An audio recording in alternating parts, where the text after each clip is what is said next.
Inside the Birds is back. What's up, everybody? It's Geoff Mosher, Adam Caplan.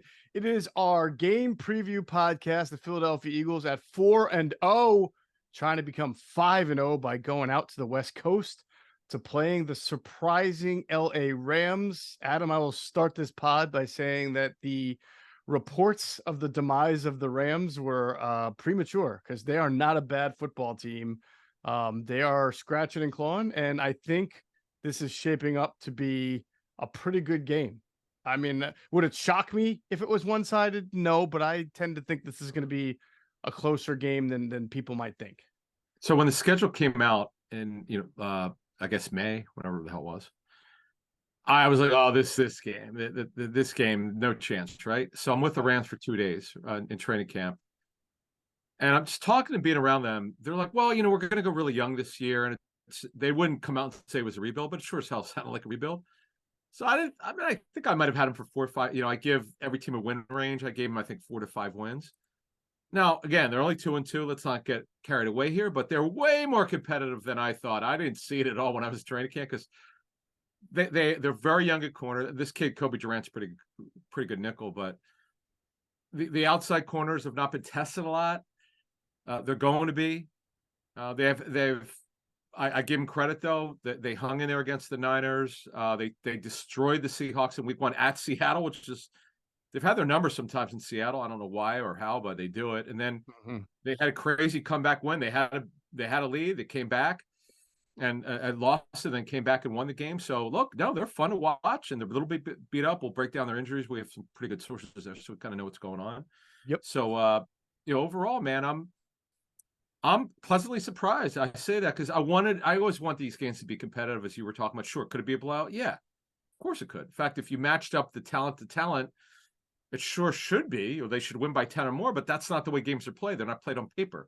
They're played on the field, and coaching matters. Yeah, so the Rams were the butt of a lot of jokes last year because they did so terribly because they sold their soul to win a Super Bowl, right? They gave up all those draft picks, and they went into this year without having a lot of picks. But as we'll talk about when we get into the matchups, the draft picks that they did have this year, so far, it looks like they've done a nice job. We'll talk about some of those picks who are doing well. One of them, most people know by now, but we'll get into it all. But yeah, not a laughing stock. And to your point about, they're just 2-2, but they've been competitive. Well, their 2 losses are to 2 pretty good teams, the 49ers and the Bengals. They lost to the 49ers by a touchdown 7 points, and the Bengals by 3. So they've been in every single game, and their only losses have come by 1 possession. So that's why I think it's shaping up to be a good game. We know the Eagles have some injuries and some, that are at positions that are going to hurt them. And then we know the Rams are generally healthy and do some things that might be, difficult for the Eagles to keep up with. So I look forward to breaking it down here in the podcast. Now, this game was broke down also wonderfully, and the last game was recapped wonderfully by Greg Cosell and Clay Harbor in their Thursday show, Inside the Tape. I had forgotten, Adam, that Clay played for the Lions and with Matthew Stafford, I think in 2017 or 16.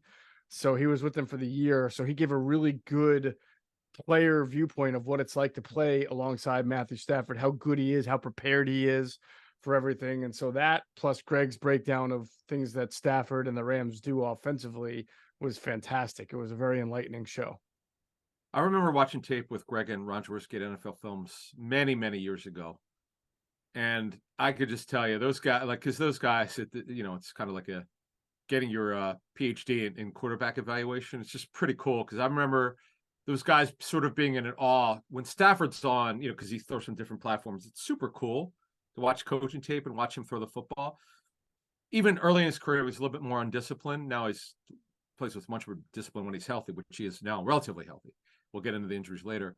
But he is a fun guy to watch, and he makes them, when he's playing well, he makes them better. There's no question about it. They've moved the ball well. We'll get into Puka Nacua and how we think he's going to be used this game. We got some really unique stats from our friends at Fantasy Points Data. They hooked me up Thursday night with, which is interesting. Stuff I was not aware of. This makes these matchups more intriguing than I first thought. So we'll talk about that more. But yeah, Stafford is fun to watch. Yeah, he is, and he's doing a good job so far. I know he's got a couple of interceptions, but I think there have been passes that have bounced off hands and into other hands, so that's not always on the quarterback.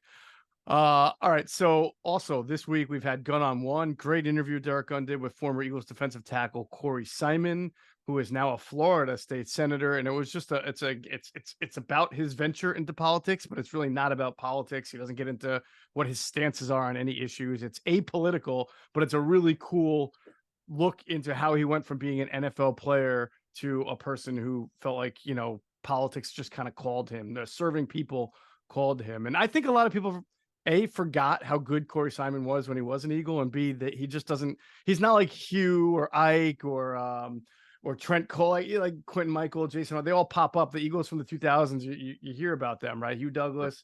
But Corey has kind of faded away, and it was a good chance to catch up on what he's doing.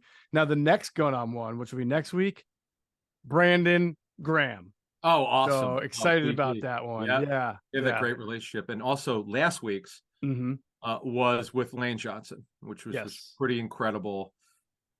Yeah, for those of us who've gotten to know Lane over the years, and I've covered him since 2013, and that's Senior Bowl. I mean, it's and what he's gone through, and his good friend Brandon Brooks, and being very open about anxiety and depression and all that. It's just what a lovely guy and awesome human being. What he's had to come through, and being so public to help people who are struggling. I mean, and D Gunn did such a great job in that interview. That got into a lot, folks. I mean, if you haven't seen it, and we appreciate all the comments, I mean, it's a pretty special interview.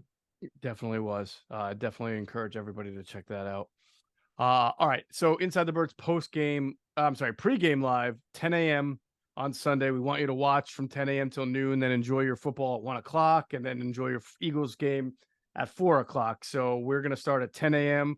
till noon, and then post game, of course, myself, Adam, Clay Harbor will be on right after, basically right at the end of the game. We'll start immediately. Looking forward to that. We will have for our Patreon subscribers, John DiFilippo's breakdown of the Commanders tape that will be coming out. So look for that today, Friday. I mean, if you can't catch it today, it'll still be up on the platform whenever you want to watch it. Had a great live stream the other night. Asked a lot of good questions were asked. Adam and I were able to talk some Eagles football with our Patreon members. That's patreon.com/InsideTheBirds. I mean, if you did it just for the DiFilippo weekly chat alone, you'd be a more educated fan. So I highly encourage people signing Ready up. for this? We're going to talk about Aaron Donald. John, of course, has coached against him when he was with the Eagles and other teams. So we can't wait till we get into that. Now, I brought up 4 or 5 different topics. Obviously, tape is number one, but there's so much more we get into because we want to educate everyone. We want them to be super smart. No one we could be better than John because he's done it. He's been there. He's won a Super Bowl. But I want to get into, there was an issue with Sirianni. I think it's nothing, but I think it's interesting nevertheless, in terms of, Nick was very open about it because he was asked about it. And, as he talked about with the media earlier this week, he wanted certain things being called. It's something that coaches do. And John has gone through this as a play caller, is going to bring us inside of what these conversations are like. This is why we wanted John. We want to know from a coach's perspective, play calling, running back rotations. Also, when you're a head man, when certain play calls, what are those conversations like? We're going to do that with him when you hear it later today. Yes, it's going to be a really fascinating look into it from someone who's been there and behind the scenes. Right. All right. Inside the Birds is brought to you, of course, by our friends at Ocean Casino Resort in Atlantic City. It is the exclusive Jersey Shore resort of Inside the Birds. Let's talk injuries, Adam, because there are many, and there are some that are at some positions that are going to hurt the Eagles coming up in this game. Oof. The injury report. Now we know about Cam Jurgens. He's going to be out a couple of weeks. He was in a walking boot after the last game. Go ahead. I'm sorry. Yeah, at least 2 weeks. In fact, he was walking boot. No, not only that, in the locker room, I think people saw him. So yes, yeah, that's what I mean. He was in the walking boot after the game in the locker room. We talked about the foot, that he's had foot injury history before. So now he has this foot injury again, and we'll just have to see how it goes. So it looks like Sua Opeta will be able to get the start at right guard. Now, Britton Covey, he had the concussion, and it's really tough, right, to come back. And you said one player this year has done it? Gus Edwards is the only one so far who played the next week following concussion at Sunday to Sunday. He did play. He was, in fact, I looked it up because I knew it because I have him for fantasy. I was like, wait a minute, it was out there that no one's cleared protocol. I knew that was wrong, so I looked it up. I'm like, yep, I was right. It's Gus Edwards, but it tells you how hard it is to clear protocol the next week. It's harder than ever Yes. by the stats. So, and it does say the NFL, from talking to them, it takes 6.5 to 7 days to clear usually. Yep. So it's going to be hard for Covey. The good thing is he started working limited. He got on the field, so he's progressing through the protocol. Here's the problem: they leave tomorrow. They fly tomorrow. You got to feel right physically. You got to be obviously got to clear. I remember Dr. David Chow, telling me over the years that it's really hard when you travel to get clear. You have to find a independent neurologist when you fly, like after you land. He said it's not easy to do. I asked him that years ago, but I remember him explaining it to me. I'm like, man, that's difficult, to be able to do that. So a lot of hoops to it's jump not through good. there. Yeah. What's that? I said a lot of hoops you got to jump through there. Yeah, exactly. Right. Exactly. So it's going to be hard for him, but at least he's progressing through it. Yeah. Where he's able to get some work on Thursday. So as we said on Wednesday's show, it's right now Olamide Zaccheaus makes the most sense. But Joe Nada is a guy that could be brought up, or Greg Ward. I mean, Greg Ward could do it, but he's just limited to a slot. Right. Maybe Devin Allen. What's that? Maybe Devin Allen. You're right. Who we did see him returning punts in training camp. That surprised me when he's doing that.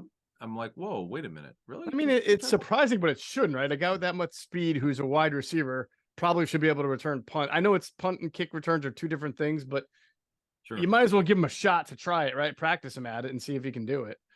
Yeah, he's explosive. I mean, the dude, but I said this before. His last 2 weeks of training camp were phenomenal, like really good. In fact, I knew they weren't going to keep him, but there's no way another team would have known that because they don't have access to the Eagles practice tape. But I was just wondering if he'd ever get a shot to play, even get a receiver rep at all. So if he's up this week, who knows? Because right now they only have 3 healthy receivers. Yeah, it is. Well, I mean, like we said, it's probably I'd be surprised if they didn't elevate somebody from the practice squad. Yeah. It just remains to be seen who that somebody is, or maybe they just go heavier on tight ends. Maybe it's the first look we get at Albert. Oh, we'll just have to see. The big injury though. By the way, they have till.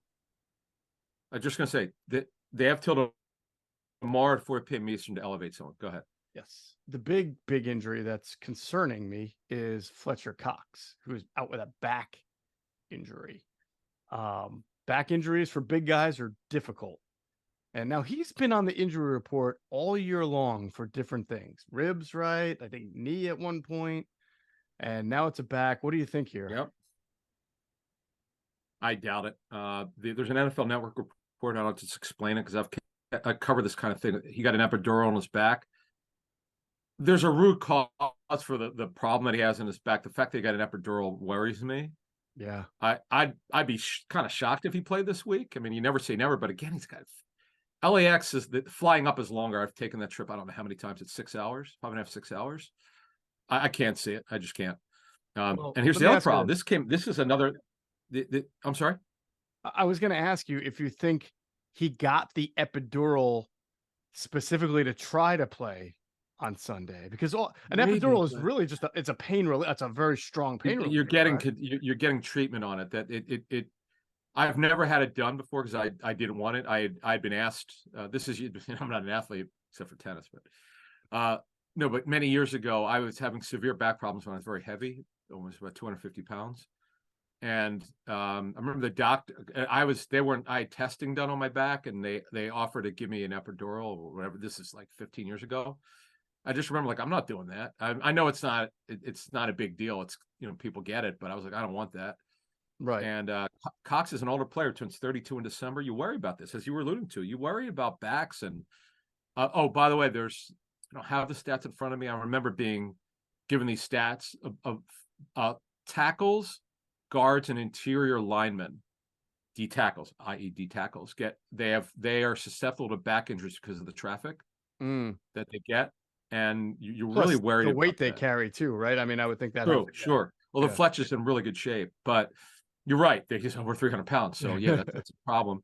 Good point. And then look, so right now it doesn't look good. I'm not rolling him out, but I'd put him in the doubtful category. He's going to have to make significant progress to be able to play. I mean, I get it. It gives you relief, so you can loosen it up and potentially play. But see, my thing was unbelievably bad stiffness and soreness. I don't remember exactly what it was, but I just remember not feeling right. And with him, I don't know what his back problem is. I'm not sure exactly what the issue is. Is it stiffness? Who the hell knows? But um, here's the other problem. As good as their depth is, Marlon Tuipulotu has got a triceps injury. We don't know Yeah, the severity of it. He right. hasn't worked this week, so that doesn't look good. I know it leaves the Eagles if he couldn't play. My gosh, with just 5 defensive tackles. No, actually, they could make Moro Ojomo active for the first Oh, time, he's got couldn't to be. they?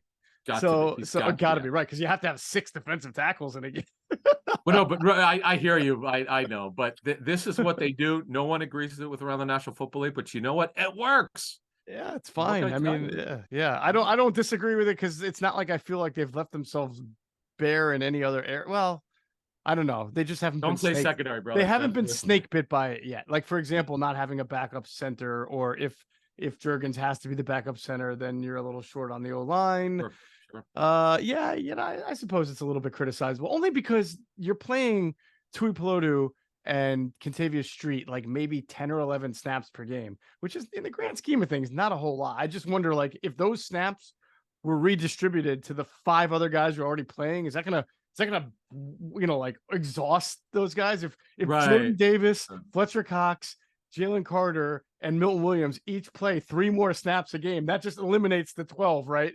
That that Contavious Street and Marley Tuipulotu are playing. Is that going to wear them out? I don't know. So it's kind of just it's interesting to me. So here we go. If Cox doesn't play and Tuipulotu does not play, so right now, well, obviously Carter will start next to Davis. Williams is the 3, Street is the 4, and Ojomo's the 5. There you go. Now, do they have anyone on their practice squad? Not that they need to do anything, but well, they They have this kid did, Thomas Booker. yeah. What was that? They did From sign it. Stanford. Remember, they signed a defensive tackle to the practice squad, and we were like, "Why in the world are you signing a defensive tackle Yeah. when you just kept 6?" Thomas Booker, right? Well, you never know. I mean, I guess you know, just from a practice squad standpoint, you like to have him anyway. It's Thomas Booker, Yeah. who was actually who was drafted by the Texans last year in the 5th round. Yep. He was cut by the Texans in August. The Eagles signed him to their practice squad. He's been on there ever since. And he's played in the he wasn't just I mean, he played games for the Texans, so he has NFL experience. I don't know. I remember looking at it. I'm pretty sure Okay. he played in like 4 or 5 games or something. Okay. So, From Stanford. So there you go. yeah, there you go. All right, so let's go to some of the guys that might be progressing and looking better. Quez Watkins has missed the last 2 games with a hamstring. I believe he has been a full participant in practice the last 2 days. So that's really good news for them. Training to play right now, barring a setback, he should be able to play. Yeah, right. you know now what they have to do is, and this is what coaches will tell you, we want to see how he feels after those 2 days of work, as you mentioned. So we'll see what happens today. Boy, do they need him. It's another position. They started light with depth for the season, and they still are really light because, again, Smith, Brown, and Zacchaeus are healthy. Covey's not, and Watkins is not, but Watkins at least is healthy enough to potentially play because he's trending up. Mm-hmm. He's still in the injury report. C.D. Brown's still in the injury report as we go to defense. With his hamstring, he's limited. So to me, he's got to have a full practice to be able to play. Justin Evans continues to have full practices, but we saw last Friday he didn't get cleared. Yeah. It seems to me, I know we said this last week, but it seems like Evans, or at least one of the 2, and probably Evans, will probably be able to play. I don't want to definitely say definitely, but like you said, Yeah. he's practicing, he's taking reps. So as long as things continue to progress well, if by chance they can get Sidney Brown also back, that probably, I wonder if that lessens their sort of timetable to get Bradley Roby on the field in the nickel, because Justin Evans can play the nickel. I mean, I think that they would rather have him play the nickel against the Rams most of the time in a big nickel than having to put just Bradley Roby out there with just a couple of days of practice. Well, here's the thing. Roby at least could be a natural nickel. That's a coaching term. What that means is, like, Bradbury's not. We could all figure that out. He's a tall outside corner. Right. It was an emergency fix. This is what they were hoping would never happen, but it happened. With Maddox getting hurt and Josiah Scott not making it, they didn't have another nickel other than Evans. So here you go. Rick's no, sorry, folks. We want Rick's to be a slot corner. He's not. He's not natural that way. So they look. Bradley Roby's. We talked about this on Wednesday show. Bradley Roby's done in his career. He can play inside or outside. We have no idea what he has left in his career. The Saints didn't think much of him, so they cut him. He's won a Super Bowl. He's savvy. He's smart. He's tough. He's physical, by the way, from talking to people who did scouting on him. But who the hell knows what he's got left? But they're going to find out in practice over these 3 days. Today's the last day of practice. Tomorrow's a walkthrough. So this might be profound. I'd be surprised if he doesn't play because they're in dire straits here. If he looks like he could still play, why not even have him a limit? Just have him give you a limited snaps. I agree. Rams team is no joke. I'm telling you, it's no joke offensively. I know. No, I would agree. If you feel like he's got good enough conditioning to even give you 25 to 30% of some snaps, or and you don't think he's a liability, I would get him out there. I think it's a good call. As for some of the guys who are removed from the list that are expected to play, barring any unforeseen setbacks, you got Boston Scott with a concussion, his back, and Devontae Smith is no longer battling the illness. Landon Dickerson with the knee, and Zach Cunningham with the ribs. All 4 of those guys should be able to play. So that's good news. They're all good. Yeah, they're cleared. They're not even on the injury report, so they are good to go. Inside the Birds is sponsored by BetterHelp. Look, we've all in some form or fashion been at a crossroads in life, not knowing where the road ahead will take us. I've had to juggle multiple jobs at one time. Me, Adam, and Andrew, we all work in an industry without stability. It can be grueling and take a real toll. And there's relationships, home life, finances, you name it. Whatever's going on, therapy can help you find a way forward. It can help you with positive coping strategies and learning how to set boundaries for yourself and just empowering yourself to be the best version of you. You don't have to have major trauma in your life to benefit from therapy. If you're thinking about therapy, give BetterHelp a try. It's entirely online and designed to be convenient, flexible, and suited to your schedule. Just fill out a brief questionnaire to get matched with a licensed therapist. You can also switch therapists anytime for no additional charge. Let therapy be your map with BetterHelp. Visit betterhelp.com/thebirds to get 10% off your first month.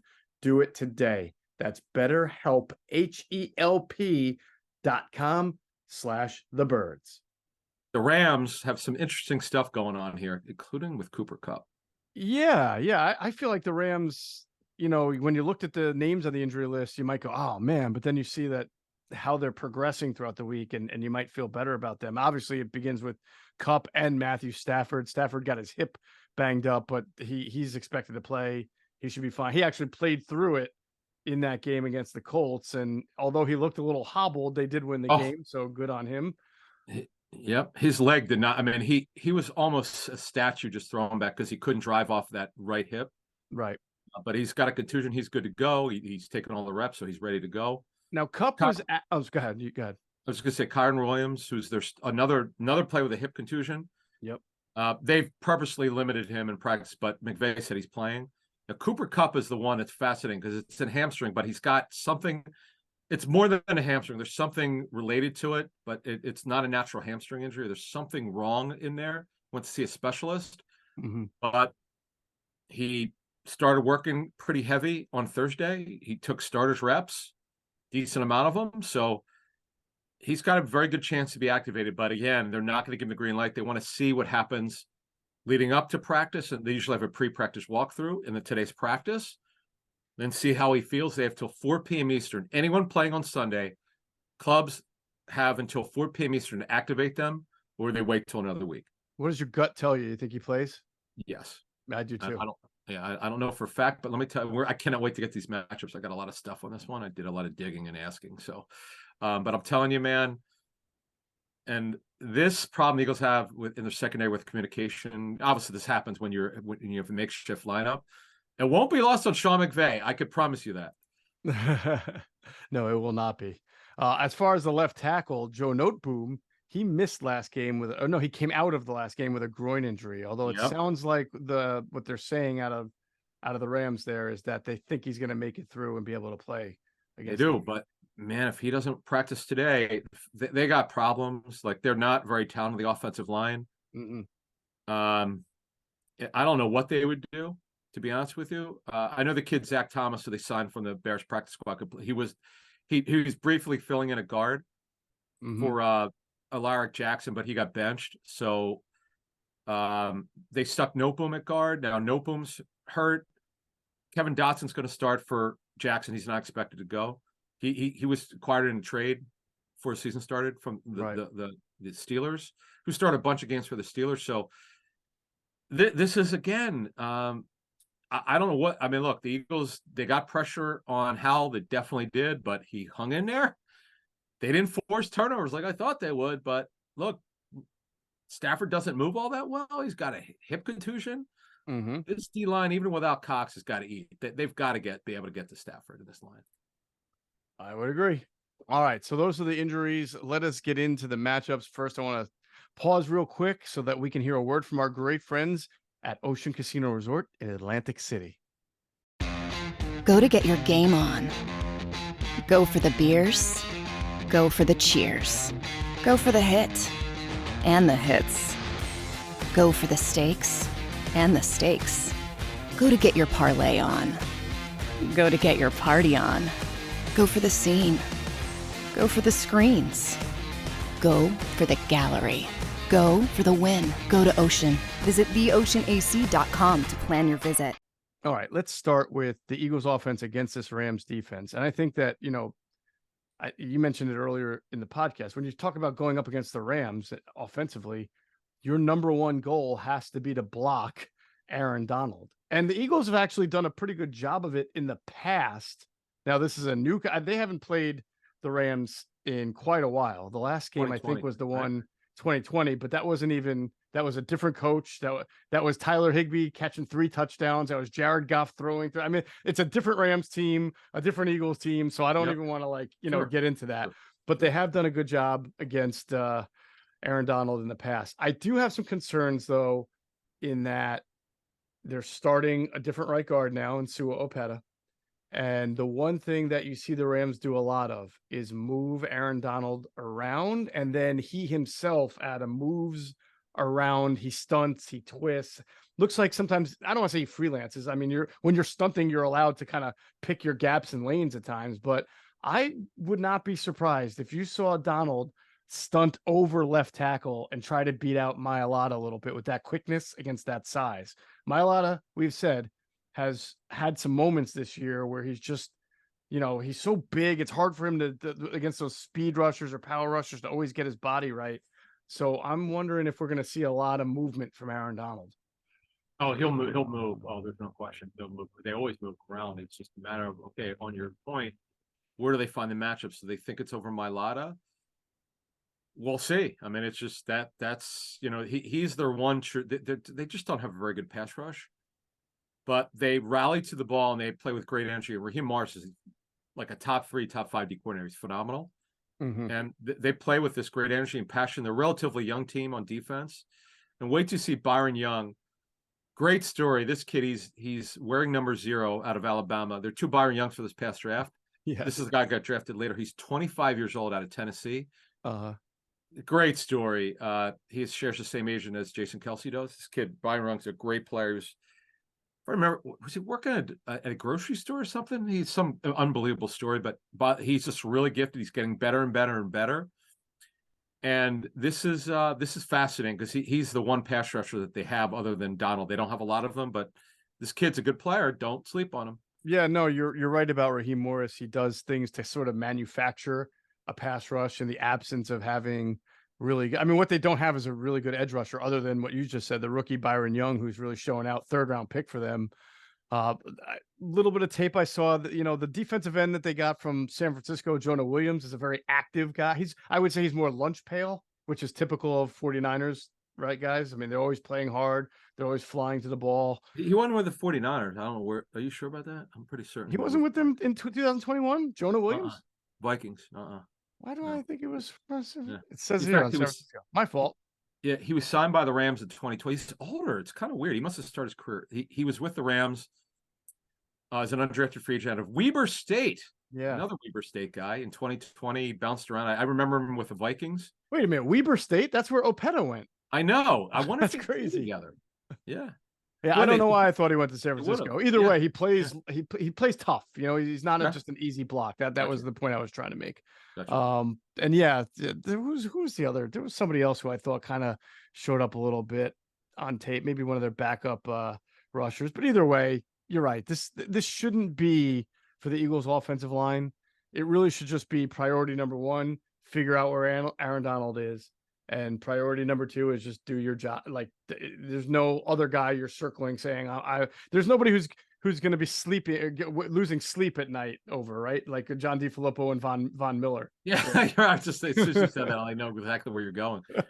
I can't wait to talk to Flip about Donald. But yeah, look, that's now see, here's another thing. If they could protect, this is a secondary that could be beaten. I'm just telling you. I know they execute really well. Raheem's doing a great job of getting these guys to buy in. Mm-hmm. Killer Weatherspoon, I know he's a tall corner, actually started in the Super Bowl some years ago. Yep. But he's bounced around with the Niners, Seahawks, Steelers, and now the Rams. He's starting. He's long. He's over 6'2", but he's beatable. He's given up a lot of plays in his career. He is long. That's what you want. Eagles have to go after him. Durant's good. The slot corner, Kobe Durant's a good player. Yeah. Carnell Lake's son, you'll see, is their third safety if they play a big nickel. Russ Yeast and Fuller, their safeties. This is a beatable secondary. They got to get after it. What happened to John Johnson? Wasn't he supposed to be a good player? Yeah, he signed a big free agent. In fact, the Eagles were in on that back when he was a free agent, but he signed a big deal with the Browns and they cut him. And he's a backup. He's kind of like whenever they need him, he plays. He's kind of insurance. Quentin Lake was starting. He's not starting anymore. Mm-hmm. But they're not very deep at corner. They're just very, very young. And they got rid of Ramsey. They made this decision, other than, of course, Keller Weatherspoon. They were going to go young at corner. They are competitive, but I'm telling you, if they protect, you got to be aggressive. Make these kids beat you. Simple as that. So I thought a good sign last week, Adam, was that Jalen Hurts, I thought, did a much better job staying in the pocket, being decisive, taking underneath routes. By the way, you saw him throw the ball to DeAndre Swift. You saw him throw. He still has to still be nice to get the ball to the tight end Dallas Goedert. I don't think that's all Hurts' fault. In fact, Clay Harbor and Greg Cosell, they were noticing that Goddard a couple of times may not have ran his route as crisp and sharply as you would like, maybe because he's not getting the ball, and it's impacting him.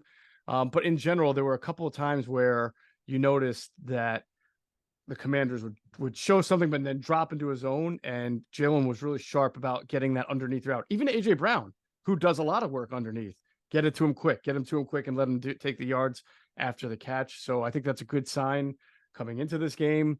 And again, I thought he stayed in the pocket for the most part, and he threw some really, really nice passes in that game. So that was a good step up. Yeah, he did. The thing is, again, if you could protect, throw it. Now, my only thing with Hurts last week, I want to ask, we'll ask Flip, and in our pregame show, we'll ask Avant and Cosell this question. He looks, I know he's not heavy, but he doesn't look explosive running it. Is it just me? I just don't think he looks explosive. Hey, this is a whole segment I got dedicated to the pregame show. Don't give out the goods right now. I didn't know that. Are you serious? Really? Well, yeah, no, I mean, I think that, yeah, it's pretty. Plus, he's going down. Are they in his head about going down? I don't know. Well, I've got some good statistics on Jalen Hurts and his rushing from last year to this year. Because it looks different. Who did I talk to on Thursday that said there's a difference between Steichen and Brian Johnson? Yeah, and they clearly miss Steichen on certain things. And I said to the guy, it's a little bit too early to say that, but I hear you. Mm-hmm. But we'll ask the guys on the pregame show, and and whatever numbers you have. Yeah, there's something missing with him running it. I don't know what it is. I would quibble with that because the quarterback running, right, is either A, part of the run game. It's part of the run game. Yeah. And B, it helps the running backs because it keeps defenders honest. When I watch tape, I still see linebackers trying to, play both, whether he hands it off or not.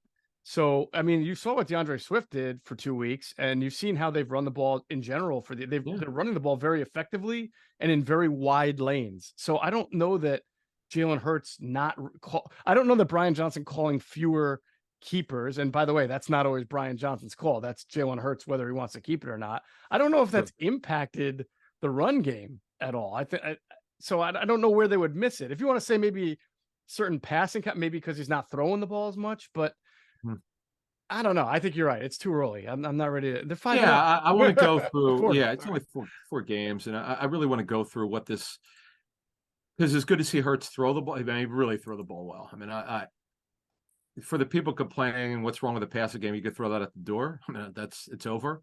You saw it. They did it. Put that in your hip pocket. Yeah. I'd like to see Hurts run it more explosively. Okay, I mean that's what it looks like. He's not as explosive. Okay, we'll see what happens here. It's not like they don't see this. If we see it, they see it. Right.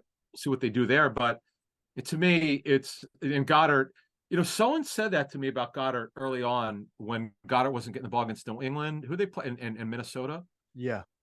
Oh, the one game didn't get like 6 for some awful stats, like 22 or some ridiculously bad stats. Yeah, he hasn't had more than like 5 or 6 catches. Right. And hasn't had more than 28 yards, I think, in a year, something like that in a game. The guy I spoke with does pro. He has the Eagles as one of his teams, and this guy played in the league, and he goes, "Dude, Goddard's got to make a better effort." And I didn't know what he meant. He didn't go into it because the guy was driving. He goes, "Hey, He never called me back to explain it to me. He goes, he had watched the Eagles tape because I guess his team's playing at some point this season. In fact, very soon, as a matter of fact, the next couple of weeks, I think. Next 3 or 4 weeks. But anyway, he goes, Goddard's got to make a better effort. He goes, you just mentioned it. What are you doing without the football? You know, the coaches talk about that. And sometimes you got to make yourself a target, like get yourself open. The coach is going to do so much to scheme you open. And he's a stud. He's got to get the ball. I mean, he's got to be a factor.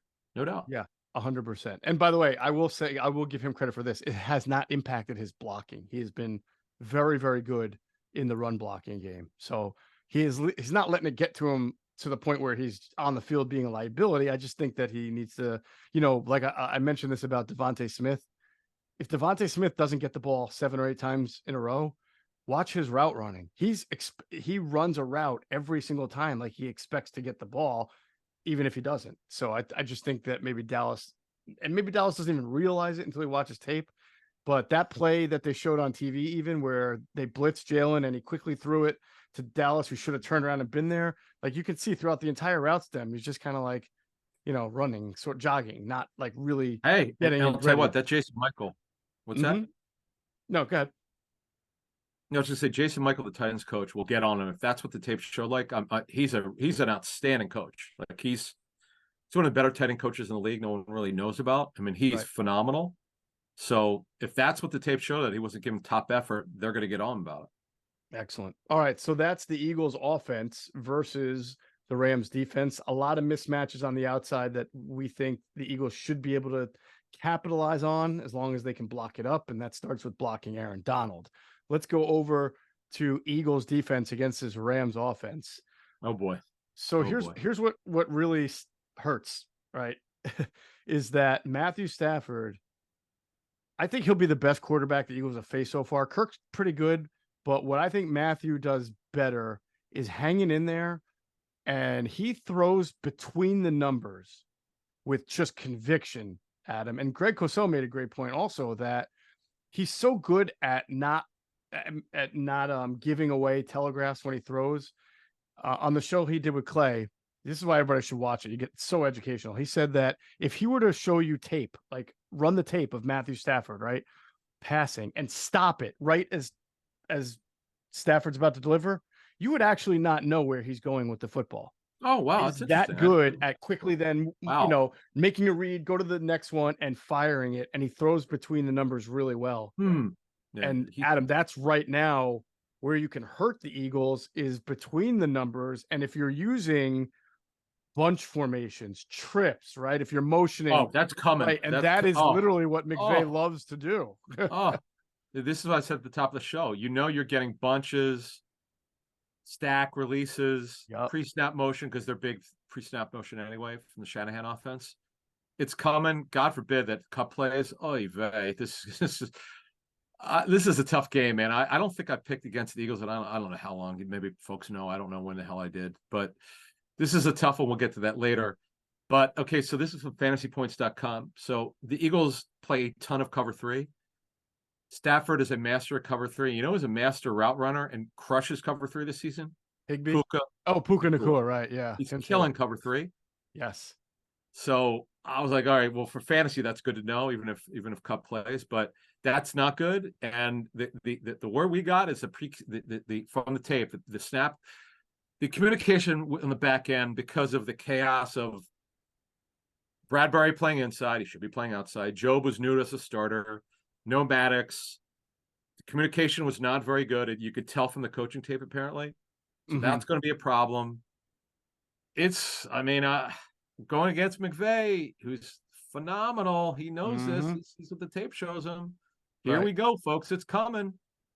Nacua, right? You watch him and you can tell he's faster than a tight end, but he's not faster than most receivers, right? Number 1 receivers, but he's bigger than most wide receivers, but he's not as big as most tight ends. So he's sort of like this hybrid Z receiver that you can move around and create mismatches, like you said, in the seams. And he's got good hands. I mean, first play of the game last week, the ball went off his hand, bobbled it, and he caught it on the bobble and picked up an extra 10 yards. So he's going to be difficult. And like we're mentioning, they'll put him in formations that give him good releases, right? And that's basically what these bunch formations do. Yep. For those who want to watch and really study why it gave the Eagles problems last week, is because you're putting 3 guys tight together, tight to the line of scrimmage, and you're forcing the Eagles either in a zone or a man, right, to kind of defend it, not knowing which guy's running where, and then you have to switch off, right? So you need communication. You're like, oh, we're in man defense, but if this guy is going to run a rub route in front of me with that guy, then you got to take that guy and I take this guy. That requires all sorts of communication. Yeah, and if you're Bradbury, you're like, I don't know, I haven't played inside before. I know, that's the point. It's like, this is not good. This is not good. This is why you make a good point that if you can get Bradley Roby on the field and not be a liability, it might, just from an experience standpoint, with routes and route concepts. Inside. Yeah, right. As you just talked about, the concepts, as knowing the inside position as he does, because he's played it quite a bit in his career. Bradbury's just not. It's not his fault. He's being thrown into the wolves with this thing. No, not at all. You know, he's doing the right thing. He's not refusing to do it. I mean, it's just not natural to him. So right. Oh, there was a play last week. I mean, it was an important one. I think it was on the last drive or the one that tied it at 21, where Slay and Bradbury were trying to defend a bunch formation, and somebody didn't switch, or something. They either didn't communicate or got the wrong message, because 2 guys covered 1 receiver, and 1 guy, I think it was Diami Brown, was like wide open. And Howell was like, "Oh, okay, fine. There you go." And it was like a 25. Oh, that's a huge play. Yeah, yeah, those are embarrassing. That's bad. You know. So this is what you're dealing with the, as we said on the last year, the Maddox injury. Who the hell knew would be this kind of trickle down effect? Holy smokes! So somebody suggested in the YouTube comments that because Sean Desai was with Seattle last year, he's got like good familiarity with Matthew Stafford, and maybe that gives him an advantage. But I just think like Matthew Stafford's a really good. It doesn't matter. Like once you start facing guys who are really good, you're just hoping to, do what you do best and that it works. There's no like, oh, Matthew Stafford's like his weakness chart here. There's not that many. He's a really good quarterback. Right, but the point is, at least he's going up against. He wasn't the coordinator; he was helping their defense, though. But at least he knows that. But as you said, look, he's now calling the plays. There's a big difference, and he's playing shorthanded. It's a shame. It is what it is. This is why the matchup is so intriguing. Mm-hmm. But obviously, the Rams are sure they could stop. They have to stop Hurts, and there was that unbelievable pass target group. Mm-hmm. So that's what makes this thing. So, and by the way, Tyler Higbee is so good. Got the contract extension. Yes, he's an inline tight end, but he's super athletic like Goddard. He's outstanding. That's something to watch in this matchup. Is Higbee? They run an incredible tunnel screen. They've run it for it seems like forever with him. Yes. Funny thing about Higbee, they were in pretty serious talks back in 2018 with the Vikings to trade Higbee for like a third-day pick. Thankfully, they didn't do it. Oh, he's good. I know. He's terrific. And Van Jefferson, it's just not had the breakout. He's their ex, but he doesn't really do much. I got to be honest. I thought this guy was going to be a pretty good receiver. So did they, and so did I. It just hasn't happened. And his dad, Sean's the receivers coach for the Panthers. And then you can't call him 3-3 Atwell anymore. 2-2 Atwell, who's had a breakout season. This little guy from Louisville who's got super quicks. He's explosive. So, folks, and DeMarcus Robinson's more of a special teamer blocking receiver, and Ben Skoranek, who's a backup X. Folks, as we say this, they could spread the Eagles out, and they're going to. Yeah, they're going. I would expect that the Rams will play a lot of 11 personnel. They're going to probably come out passing. See this? 10 person. They're going to come out spread. You empty. watch. You know what? They did play a lot of empty last week too. Yeah, they'll do that. If Cup plays, yeah, 10. Yeah, I would expect that. The absence of Fletcher Cox might even aid that even more if Fletcher Cox doesn't play and they only feel like the only pass rusher from the inside they have to worry about is Carter. Jordan Davis, by the way, we didn't talk about it. Didn't really play a great game last week. Was not very impactful in the run or the pass rush, Jordan Davis, but we'll see. But Hassan Reddick started to get his juice back at him last year, and he can be a big fat. The one thing you could say about if you're going to do the Matt Stafford weakness chart is that he doesn't move very well. So no, you can edge their tackles. You can get to him and you can cause some problems. Because as we speak now, we don't know if Noteboom will play. Oh, they are acting like he's going to, but they don't know for sure. Havenstein's been there forever since 2015. Wow. It's a power blocker. Coleman Shelton's okay. They signed years ago from the Cardinals practice squad. Again, this is an extremely beatable offensive line. Yeah. The left guard. I'm sorry. Left guard can play. Sorry. Avila. Avila's really good. Yeah. Second rounder. Power guy out of TCU. Yep. This is a fascinating game here. On paper, I think what the Eagles are maybe a 5-point favorite, 4.5-5-point favorite. If somehow by minor miracle Cox could play, that certainly would help. But if he doesn't play, that's this guy's a good pass rusher from an interior standpoint. That'd be impactful. So this game could be relatively close. It should be. It could be. And that just goes to my point on Avila. By the way, I remember Andrew DeCecco had Avila in his first mock draft mocked to the Eagles in either the second or third round. And so Andrew was close. They wound up taking a guard in the third round in Tyler Steen, right? I mean, a tackle who they want to play guard, but Avila went in the second round and he's pretty good. So that's helped for them to have hit right on Nakua, who would have seen that coming, Avila, and the kid you were talking about, the pass rusher in the third round. Byron Young, yeah. For a team that doesn't have first round picks until I'm like 75, that's pretty good that they were able to do that. So that's probably why they're not a disaster like everybody thought they were. They're getting some good young talent to play well early. Man, if they somehow beat the Eagles here and go 3-2, I mean that would be definitely one of the biggest surprises of the season. Obviously, the Texans with CJ Stroud has looked terrific. Them just being 2-2 in the early season also has been a pleasant surprise. But this will be a fun game. But I'm telling you, though, one thing before we get out of here, and I remember calling you, correct me if I'm wrong, the week of when the Eagles play the Rams when Wentz towards ACL. Didn't I call you? Weren't you hosting on the Fanatic? Wasn't that the week? Yes. And I could tell you, now this is at the LA Mausoleum, but the Eagles, there had to easily be 20,000 Eagle fans at that game. It was incredible at the Coliseum. They almost took it over. So I do wonder in this game here if this will be a pro Eagles crowd or not, or somewhat of an Eagles crowd. I guarantee you, if the Eagles are up by 10 or more at any point in this game, you will hear on television, if you're watching from home, more Eagles chants than anything else. I still remember, I've talked about this on the pod before. They played the Chargers in 2000, I want to say 7 or 8. Oh yeah. And they were up by 14. And even when I got there, I was like, wait, did I just drive 6 hours to be right back in Philadelphia? And did I go through a time warp or something? Because I'm walking around, what's it called? Qualcomm Stadium at the time. That's what it was at the time. And all I see is Eagles jerseys. I was like stupefied by how many Eagles jerseys was this? Oh, when they were in San Diego? Yeah, when they were in San Diego in either 07 or 08. What a dump that was. Yeah, it was a dump. You're right. And the Eagles were up by 10 in the third quarter.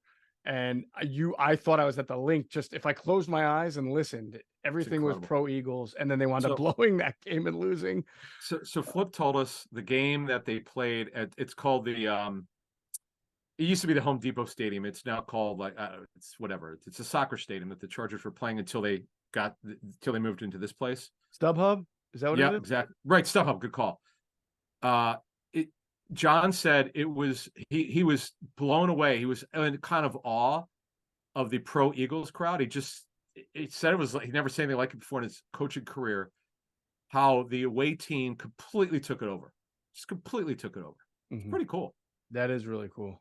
That is. There's something special right now, just as an observer, media person, with what's going on with the Philadelphia fan and the connection to the teams. Now, it helps that they're winning, but I think, what you saw with the Phillies with the standing ovation for Trey Turner, and really it actually goes back goes back a year early in 2022 Phillies season, when Alec Boehm said, "I effing hate it here," but then immediately after copped to it. He said, "I said it. I shouldn't have said it. I'm wrong."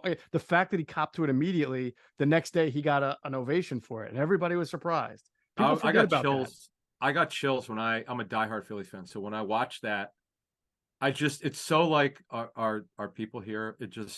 They rose to the occasion. Look what they give. Was it Jack Fritz from WIP who? I guess Trey. I got national recognition the other night. I love Jack. Jack's awesome. We know Jack, but I love that that the fans took care of Trey. That just shows you how special our fans are of all our teams. Yep. And the way they've been traveling, Adam, to Eagles fan. I mean, they've always traveled well, but I think in the last 2 or 3 years, especially when, back on the winning track, going to the Super Bowl, there's just really something cool, unique, and special going on with the Philadelphia fan and its teams right now. And maybe some of that love will spread to the Flyers who really need it. Oh, but Sixers now to get through the crap with Harden. Too, they thinking maybe they'll give Embiid. They were pretty tough on Embiid after, and rightfully so, after the last playoff series. But maybe give him a little love. We'll see. Maxi's my guy though. They better never trade Maxi. I will not be a Sixers fan if they ever trade Maxi. That would be a difficult pill to swallow. Yeah.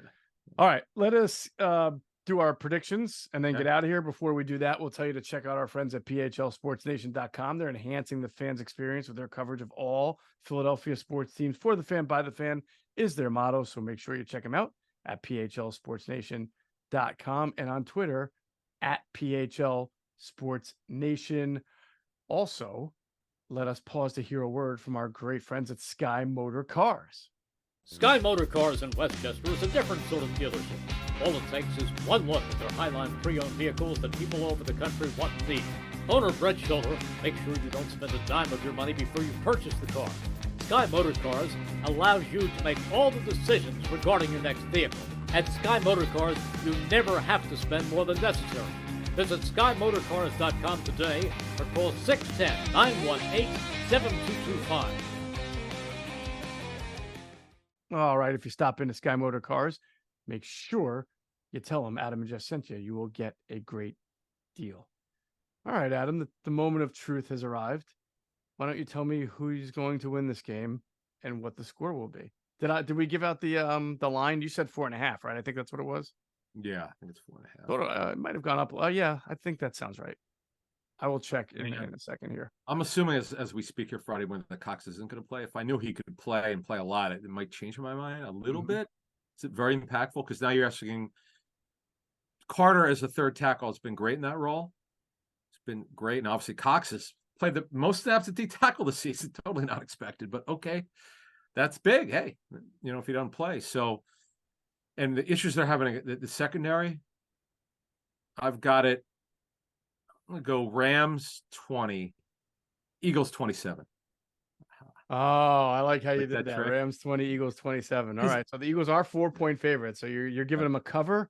And I think at 47 total points, you are giving them a little bit under, as you always are. Oh, is it higher? Is it more? 49.5. 49.5. Yeah. Okay. Well, I just think the matchups, I just don't see how the Rams are going to hold down this. I don't call them vagabonds. That's not nice, but just these got no-name players on the Rams who are overachieving. Grisham, obviously, is amazing. I just cannot see how they're going to beat the Eagles, but I am very worried about the Eagles. Would it surprise me if the Eagles lost? Not at all, but I'm going to pick the Eagles. I'm with you, but I am going to pick the Eagles to win 27-24, so that would be a little over. Would not cover, and I'm telling you this, I'm picking the Eagles, but I'm not confident in it. I really want to pick the Rams, but there's something that just, because it's a long West Coast trip, and if they're hurt in the secondary, and the Rams are, they're tough. There's a part of me that Scrappy. says They're very scrappy, no doubt. Yeah, there's a part of me that thinks you were wrong about Washington, but you're on the right path, that they're not going to go at 5, 6, 7-0, and this would be the week. But I'm just going to pick the Eagles and take it the L if I get the L on that. But if I take the L, everybody else is happy though, because it means the Eagles win, right? 15-4 on the road. Sirianni is incredible, best record since he became head coach in the National Football League on the road. I just think that this is a fun game. Who the heck knows what's going to happen? The issues in the secondary are the reason why this game could be close and they could be upset. But I'm taking the record of 15-4 that some way they'll find a way to win. Hurts is incredible. By the way, Hurts is a great road quarterback. That's another thing we can't discount. True. And this is their first Sunday to Sunday. Good point. Isn't it crazy? It took them to week 5 to play Sunday. They haven't done it. This is the first week they're doing that. Yeah. You know. All right. Well, that's our predictions. We'll have it more covered from soup to nuts, as they say, on Sunday morning, 10 a.m. till noon, right here on the Inside the Birds platform, our YouTube channel, our other socials, myself, Adam, Greg Cosell, and Jason Avant. And then, of course, the post-game show, myself, Adam, and Clay Harbor. That's going to do it for this edition of Inside the Birds, the leading podcast in Eagles intel. And as always, we thank you for flying with us inside the Birds.